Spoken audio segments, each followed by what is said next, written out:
ST બસમાં પૂરતી જગ્યા ન મળતા વિદ્યાર્થીઓએ કરી ઉગ્ર રજૂઆત સાવલી તાલુકાના મોક્ષી ગામે ભાદરવાથી મોક્ષી જતા માર્ગ પર વાહનો રોકીને વિદ્યાર્થીઓએ જોરદાર વિરોધ પ્રદર્શન કર્યું.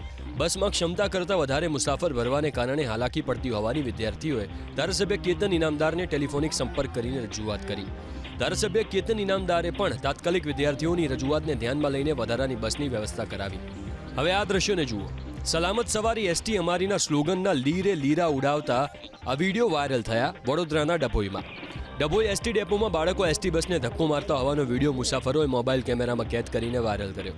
ડભોઈ કીર્તિ સ્તંભની બસને કેટલાક બાળકો અને મુસાફરો ધક્કો મારતા હોવાનો વિડીયો વાયરલ થયો. કચ્છ એનએસયુઆઈ એસટી બસને લઈને વાહન વ્યવહાર મંત્રી હર્ષ સંઘવીને પત્ર લખ્યો.